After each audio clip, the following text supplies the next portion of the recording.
Olá, crianças! Sejam mais uma vez bem-vindos ao canal da nossa igreja, Igreja Batista Reformada da Palavra, esse canal do Lições para a Vida, esse projeto.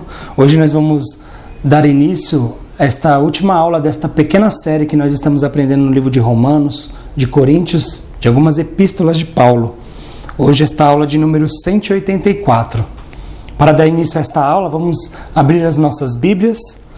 Vamos ler em 1 Coríntios, no capítulo 15, do versículo 35 ao versículo 44. 1 Coríntios 15, 35 ao 44, que diz assim: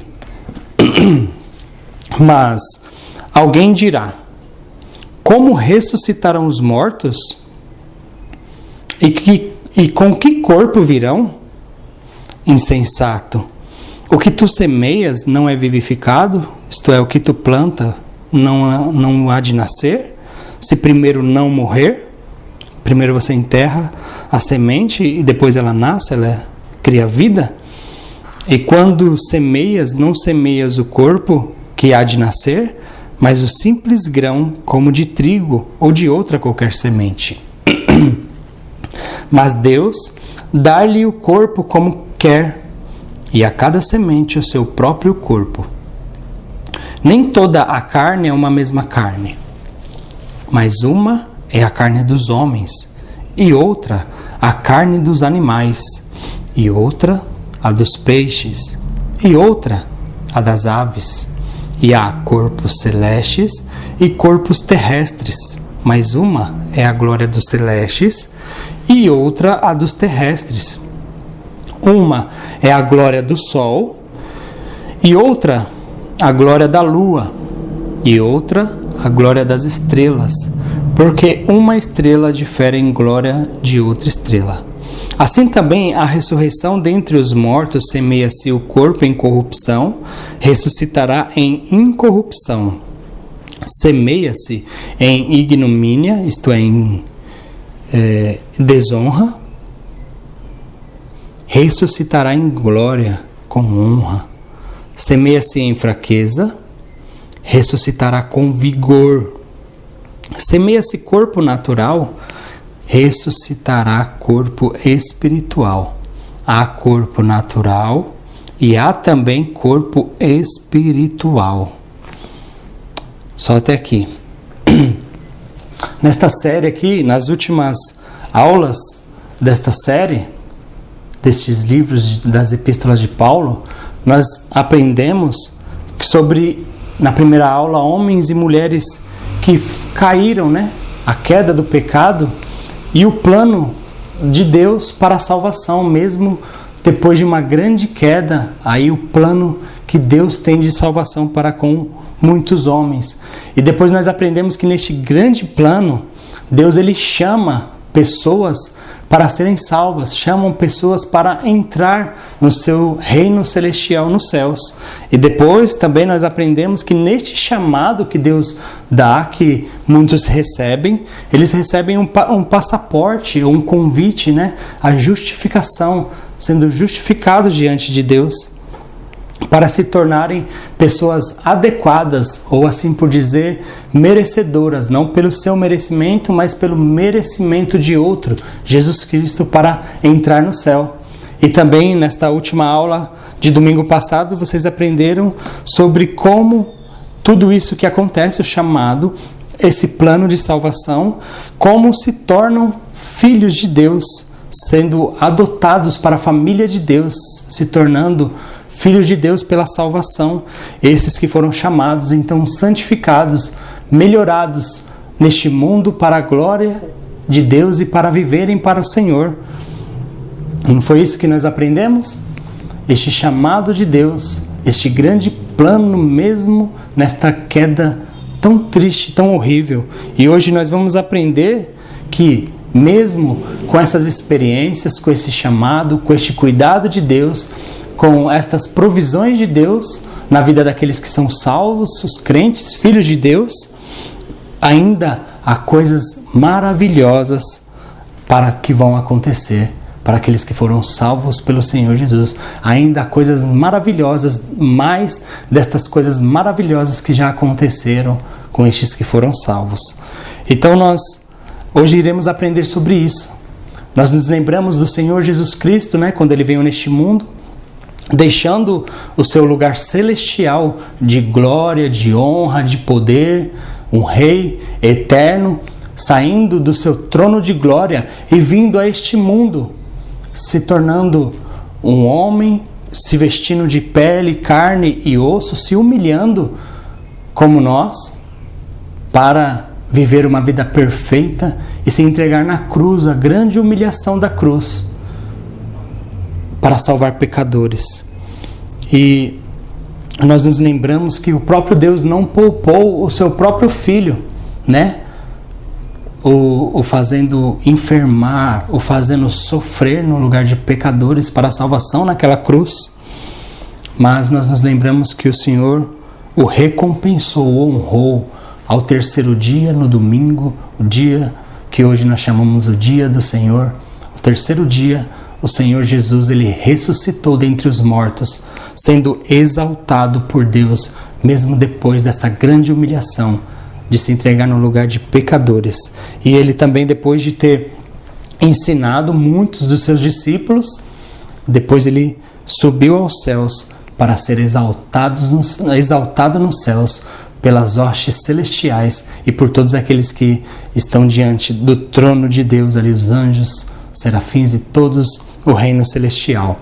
E segundo a nossa Bíblia, as Escrituras Sagradas, a palavra do Senhor, um dia Ele virá a este mundo no fim dos tempos e ainda todo joelho há de se dobrar diante deste Jesus que se entregou na cruz no lugar de pecadores, tanto salvos, tantos crentes, como aqueles incrédulos, aqueles que não creem no Senhor Jesus, que estão perdidos, que estarão perdidos por toda a eternidade. As Escrituras dizem que neste grande dia, no final dos tempos, todo joelho se dobrará diante de Deus e reconhecerá que Ele é o único Deus e que se entregou no lugar de pecadores, fazendo assim justo, né, ao chamar pecadores para a salvação. Só que aqui nós lemos agora nesta passagem de 1 Coríntios, Paulo querendo falar sobre a ressurreição dos mortos, que talvez seja uma dúvida, né, em nossas mentes. Como que pode uma pessoa que morreu ressuscitar aquilo que já se foi? Como pode isso acontecer? E talvez venha em muitas de nossas mentes, né? E muitas pessoas também dizem, né? O que acontece quando morremos? O que será que acontece quando uma pessoa morre? Muitos dizem para que a gente não venhamos pensar na morte, né? Não vamos pensar, não. Isso daí não é coisas para que nós venhamos colocar em nossas mentes. Outros dizem, não, vai curtir a vida, porque o fim de tudo é a morte. Depois da morte não há mais nada. Então vamos curtir a vida aqui neste mundo e depois da morte não há nada de acontecer com nós, nem tanto bem, nem tanto mal. A vida única é aqui. Muitos dizem isso. Mas será que eles estão certos? Será que eles têm certeza disso? Como que muitos desses que falam que só há vida aqui neste mundo, nesta vida passageira, e depois não há vida, como que eles têm certeza disso? Eles não têm certeza, né? Eles querem apaziguar a consciência, a mente, que a nossa mente, a nossa consciência, cada um de nós temos a compreensão ou entendimento dentro de nós e entendemos ou sabemos que um dia nós iremos morrer, mas nós temos o sentimento de que não é o fim. Nós sabemos disso, porque Deus colocou isso em nossas mentes, em nossas consciências. Nós nascemos para ser eternos, segundo a palavra de Deus. Mas mesmo essas pessoas que dizem isso, que a morte é o fim de tudo, eles não podem falar porque eles não sabem de nada. Mas Deus, que é o único que sabe o que existe após a morte, que é o autor da vida e o autor e nos deu consequência da morte pelo pecado, Ele é o único que sabe. E segundo a palavra de Deus, há uma eternidade esperando por nós depois desta vida. Na verdade, nós já somos eternos, quer seja para a condenação eterna ou quer seja para a salvação eterna. Então, segundo a palavra de Deus, o nosso Deus que sabe todas as coisas, nós somos eternos. E todos os salvos anseiam por esse dia, o dia da morte, o dia que eles estarão com o seu Rei Celestial para toda a eternidade, o dia que eles irão encontrar o seu Pai eterno e a Cristo Jesus, que se entregou no lugar deles. Os salvos anseiam por esse dia. Mas a pergunta é, como os mortos serão ressuscitados? Como que pode os mortos serem ressuscitados? Porque, segundo a palavra de Deus, os mortos morrerão e naquele último dia, no fim do mundo, quando Cristo voltar, os mortos ressuscitarão de novo. A pessoa é morta, a sua alma eterna continua ou no céu ou no inferno. Mas quando a pessoa será ressuscitada, tanto aqueles que estão no inferno ou no céu, quando Cristo voltar, a alma voltará para o corpo e este corpo será ressuscitado novamente.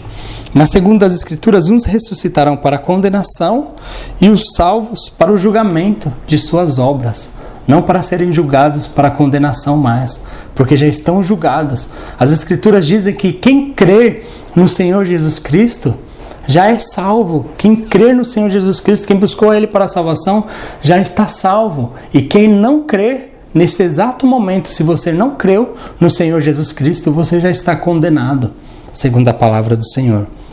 Mas Paulo aqui, neste livro de 1 Coríntios, ele nos ajuda a entender e ele ilustra como que pode, sendo uma pessoa que morreu, ali só sobrou os ossos depois de algum tempo, como que pode ela ressuscitar de novo? Então ele faz uma comparação com o germinar de uma semente quando é lançada na terra.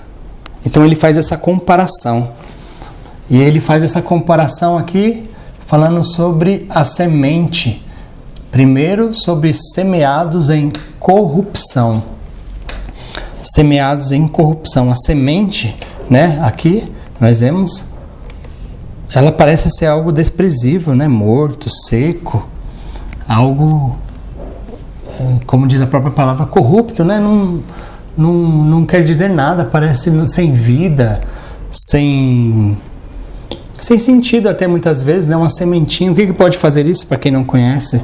Mas quando enterrado, ela é como se fosse ressuscitada em incorrupção. Ela nasce, os seus frutos, novas energias, vida, saúde, novas maravilhas, não é verdade?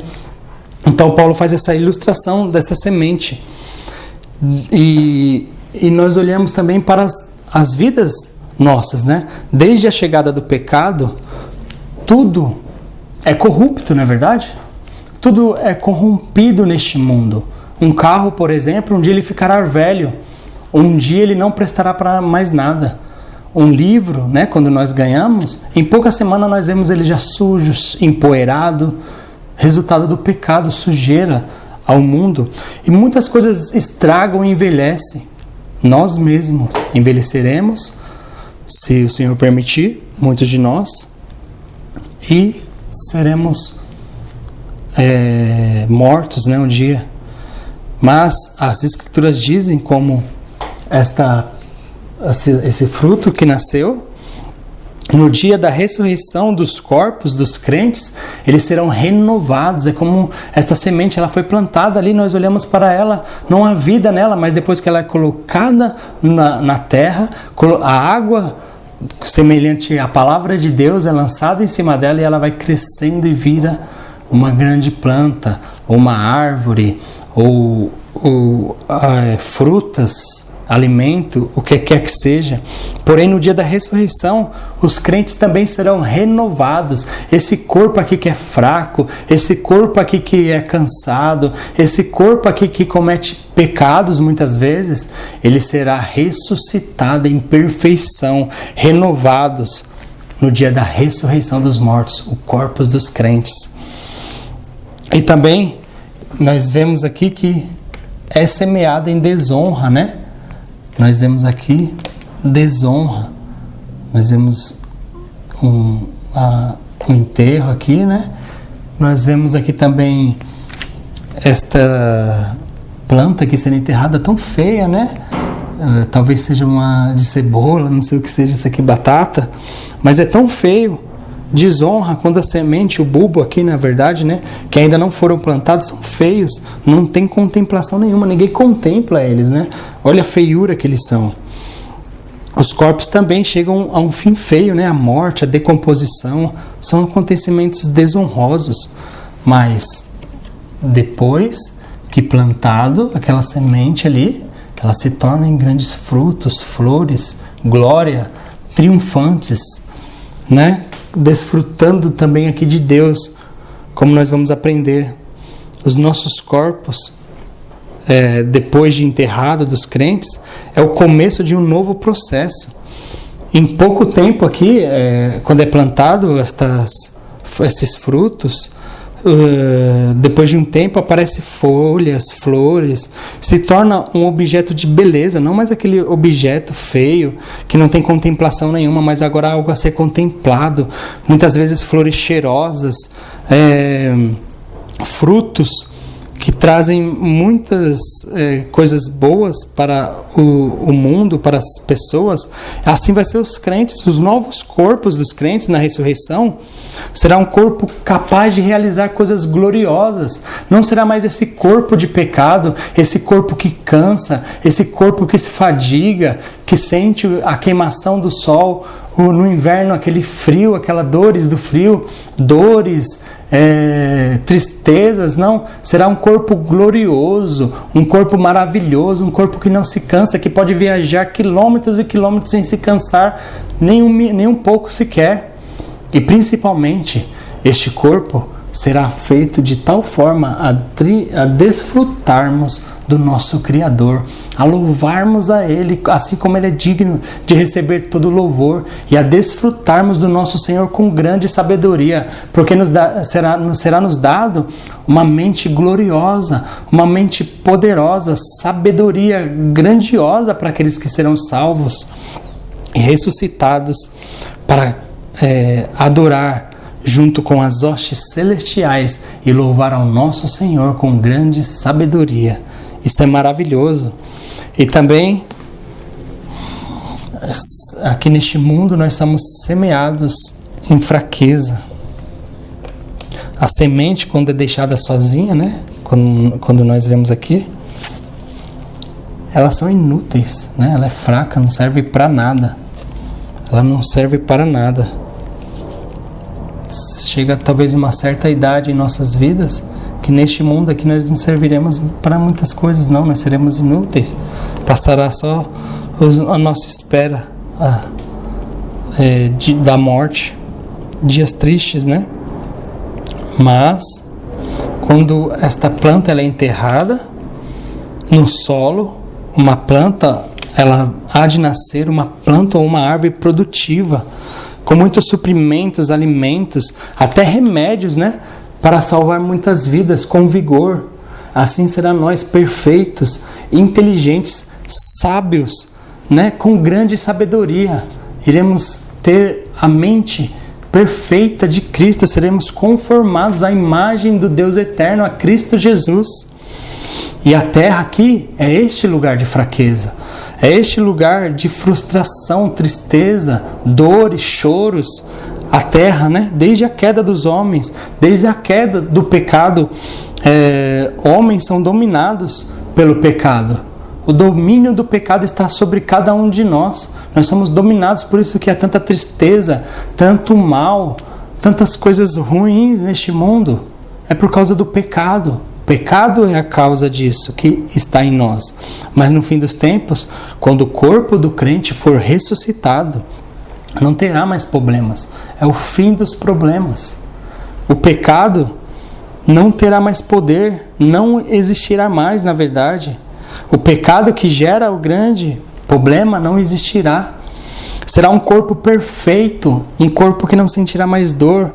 Para o crente, a morte em sua salvação ele não tem mais temor da morte, ele não teme a morte mais. Antes, a morte era algo aterrorizante para eles, mas agora é um dia esperado, ansioso, porque ele sabe que não sentirá mais dor, mais agonia, mais tristeza, e será um triunfo finalmente, conforme nós estaremos à imagem do nosso Senhor Jesus Cristo. O pecado será extirpado, não existirá mais, será arrancado da vida do crente. Ele não existirá naquele lugar onde a sua beleza, nos céus do Senhor, um lugar maravilhoso. E toda a glória será dada ao Pai, ao Filho e ao Espírito Santo de Deus por tua obra magnífica de salvação, onde nós teremos louvor para adorá-lo por toda a eternidade, por esta grande obra que ele fez em chamar pecadores, em santificá-los, justificá-los e trazê-los à salvação para Cristo Jesus e para estarem junto com ele por toda a eternidade. E você? Você estará naquele grande dia, naquele lugar eterno?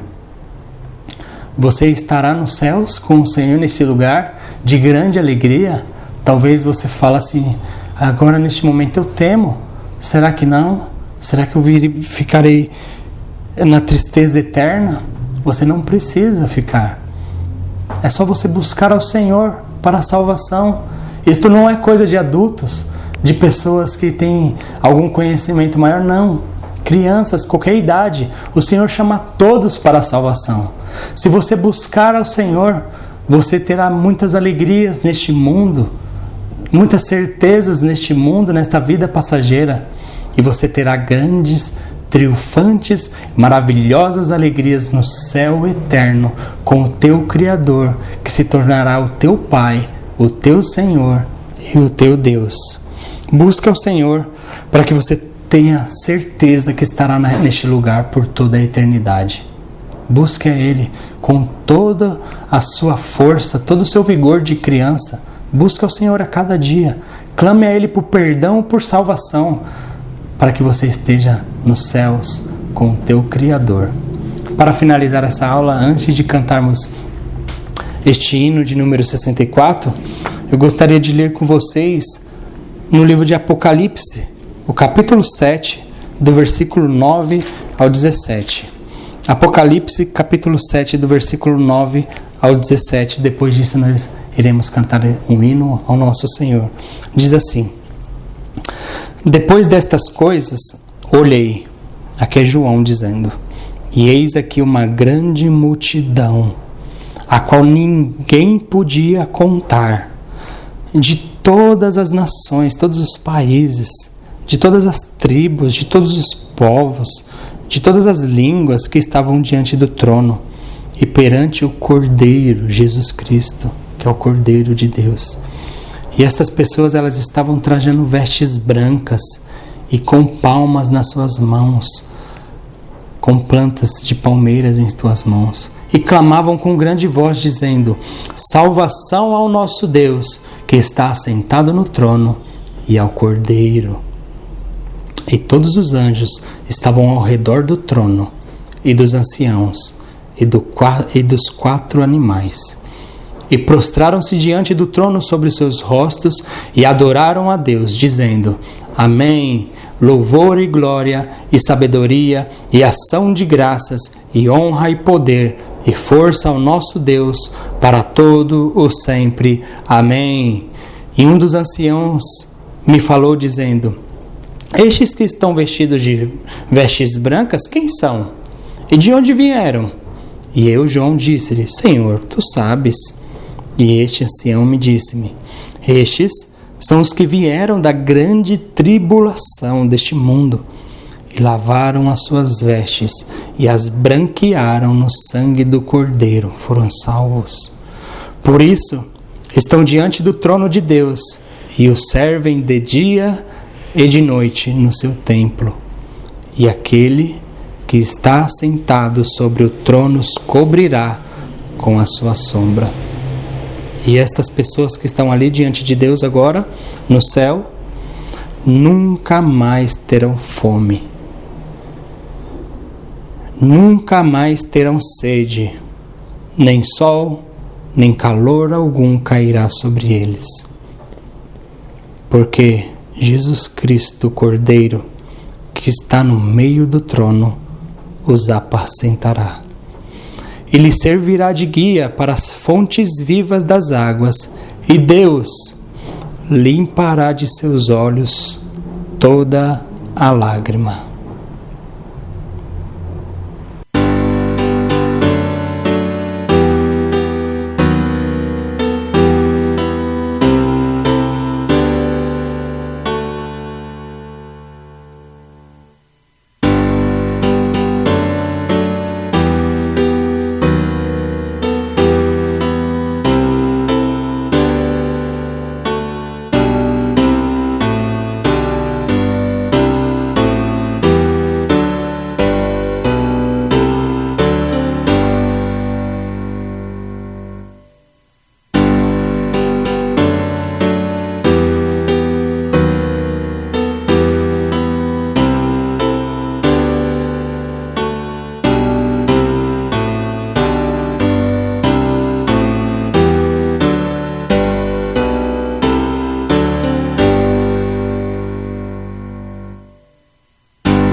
Se você gostaria de receber a folha de atividades e as leituras bíblicas que acompanham a lição de hoje, envie um e-mail para contato@igrejabatistarreformada.org.br e as enviaremos para você semanalmente em formato de PDF.